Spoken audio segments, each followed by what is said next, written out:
Hey everybody, John the Editor here. And I have two things to talk about today. Two different articles, both of which are equally ridiculous. One is talking about lowering the standards for female engineering students, and the other is talking about the backlash against the Metoo movement. Let's talk about the engineering requirements first. The University of Technology, Sydney, Australia, like many other tech schools, is trying to get more female students in their STEM programs. And in order to accomplish this, they have lowered, or they've announced that they've lowered the entry requirements for female students, not for all students, just for female students, to try to pump up the entry class of female engineering students. Now they call this anti-discrimination, although when you change the requirements and have different standards for two different groups, that sounds like discrimination to me. Although I am not going to press on the point that this puts male and female students on an uneven playing field when they're competing for seats in an engineering program. Life isn't fair, and you can go cry in your ramen bowl if you don't like it.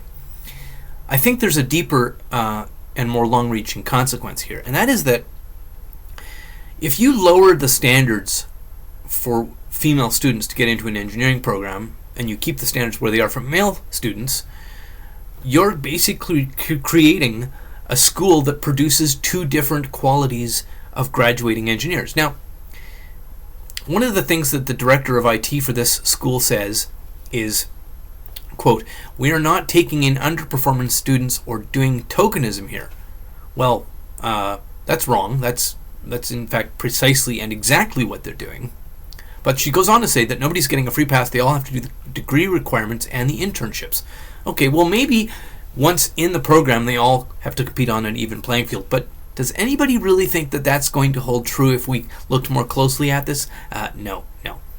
And even if they do in fact compete within this program on an even playing field, companies hiring the students out of this particular school, aerospace companies, engineering firms, infrastructure companies that need engineers, they're going to see this differential entry requirement for female and male engineering students, and they're going to analyze that and quite correctly guess that the male students are a better quality of student. And what follows is the graduating male engineers are superior engineers, not because male engineers are superior to females, but because you created two different filters, and one filters out only the best that get in, and one filters out a lesser quality.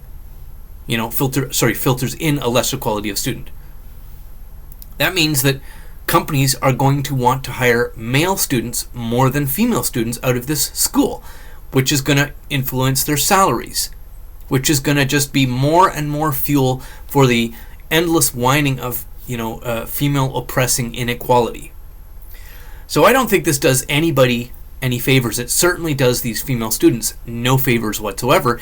It creates, if there was ever a perception that women were getting in on a token system not based on merit, and graduating from an engineering school based on tokenism rather than based on merit, well, now we have actual tactile, measurable, obvious proof that that is happening, and companies hiring engineers are going to want to hire male engineers more than female ones, and that's going to be reflected in their salaries. Yeah, great for women. Yeah, that's sarcasm, by the way. Now, the second thing I want to talk about is there's another article in the Guardian, again, more ridiculous nonsense, about supposed backlash to the Metoo movement. Now, I'm not going to read very much of this article. I'm just going to read you a couple of the headlines. Men now avoiding women at work, another sign we are being punished for Metoo. Punished. This is beyond absurd. And this is written by someone named Arwa Madawi. And, I mean, she doesn't look like an idiot, but she sort of writes an article like she's an idiot. And I have to wonder, backlash against the Metoo movement. That's the theme here.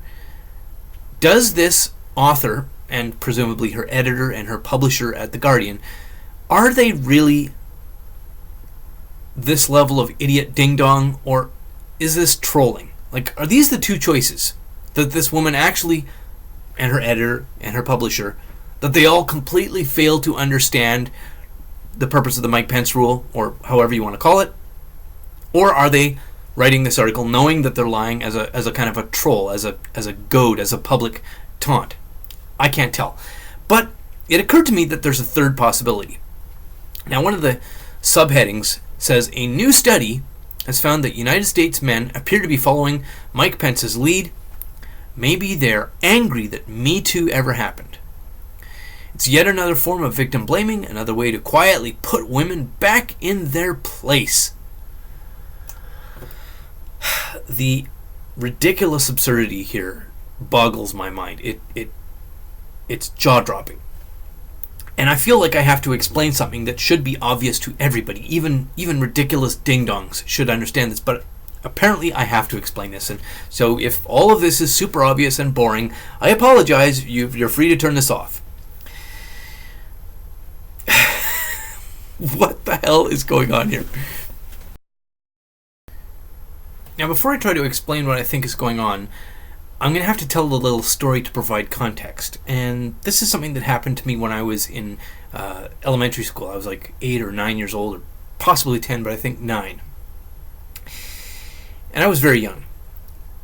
A boy in one of my classes, who was a bit of an outcast, a bit of an outsider to our circle of friends, had been accused by a handful of the popular girls in our class of some kind of misbehavior. Nothing like criminal or anything serious. It was like child misbehavior. Like he'd called some girl a mean name, or he'd pushed some girl, or he'd done something to invoke the wrath of the popular girls. Now, whether he had done this or not was never clear to anybody, and it seemed that the story was a bit kind of hinky. It seemed questionable. And the result was that the popular boys in the circle of friends that I was in were targeting this kid. They were at the elementary school that I was going to. This kid was marked for a beating. He was going to have a group of boys, bigger, more athletic, popular boys, corner him somewhere and lay a, age 9 level beating on him. Now, I knew that this sort of a ganging up and beating happened with relative frequency because I'd been targeted for something like this before, and I'd taken my lumps. I knew this wasn't just rumor, it wasn't just talk. Something was going to happen to this kid at the hands of a group of male white knight popular boys at the behest of an accusation from one or a handful of girls. And what the kid had done to do this was never actually, I don't actually remember what it was, and it wasn't clear to me that it was a real accusation. So I was having a conversation with a boy in my class, the same age as me, but he was one of the big athletic kids. And I said to him, what if Chris, I think it was a Chris who was being targeted, what if Chris didn't do it? Like, what if the accusation is false? And I can't remember the precise wording of how I asked this, but you get the idea. And the answer I got from this bigger, more popular kid was, doesn't matter.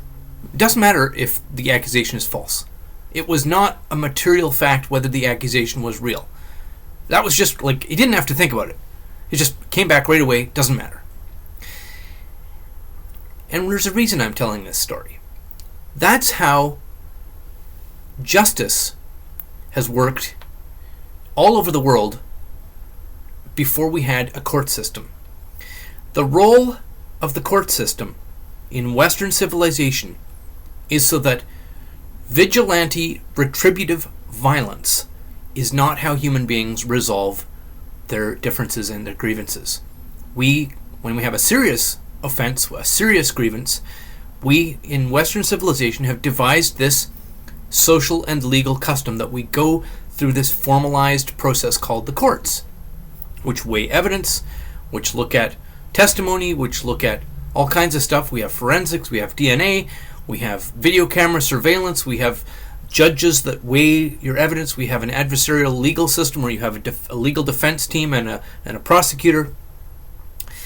And this cumbersome, difficult, slow-moving system, which very often doesn't provide a result that anybody is very happy with and beats everybody up who goes through it, this serves the purpose in our culture so that when there is a grievance, it is not resolved through vigilante action, retributive violence, or retributive killing, which can then spiral into tit for tat that goes on for generations.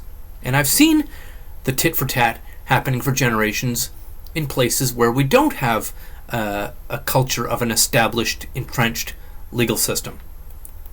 Tribal wars involving the killing of entire villages by other villages over ancestral grievances, like somebody's great-great-grandfather stole some goats from somebody else, and a few people are killed each weekend in a war that lasts for 3 generations in places like Papua New Guinea. It's really bad. Western civilization found a way to not have that happen. And the way we have is the courts, which is cumbersome and slow-moving and expensive, and nobody is very satisfied by the courts. But the reason we have it is to prevent the social need for vigilante dealing with grievance. Now, what the Metoo movement has done, effectively, is get rid of the courts. We have gone back to a vigilante system of justice. Grievances, particularly sexual grievances, whether they are real or not, many of them are not real. I've said before that Metoo is a false accusation movement. It certainly facilitates and enables false accusations, although some of the accusations may or may not be true. We don't know because we don't weigh evidence anymore. We now deal with it through vigilante action through social media, and in some cases, vigilante action in person. So, since we no longer have that trust in our society that a serious grievance is going to go through this slow, deliberate, methodological, and evidence-based procedure that we call the courts, we've gone back to the vigilante way of doing things. We no longer have trust between social classes, particularly men and women.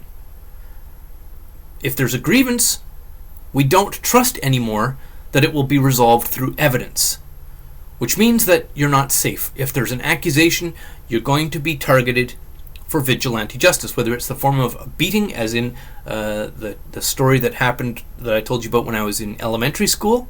That was a vigilante beating that kid probably got. I don't know if the beating ever took place. I know that beatings like that did take place because some of them landed on me. But we no longer have faith in our court system that that's where our grievances are going to be resolved with evidence. So innocence is actually no defense anymore. That's why men are following the Mike Pence rule. It's not punishment against women. Women or feminists through the Metoo movement have got rid of the mechanism that allows us to trust each other, that allows us to cooperate and to resolve grievances in a formal, nonviolent way. That is no longer there, which means that the basis for social cooperation between men and women is also gone. I don't know if I can explain it any better than this without being long-winded and amazingly repetitive and boring. So, to the writer of that article claiming that this is putting women back in their place, how absurd. No! The Mike Pence rule is men now following the rules of conduct of society as those rules are laid down by the Me Too movement. It is not rejection of Me Too.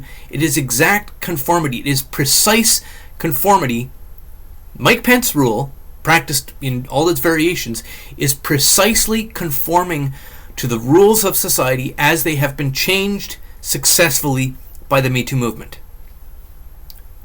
I hope that makes sense. I hope the feminists get it. I don't want to have to explain this again. Anyway, thanks very much for listening, and as always, have a lovely, lovely day.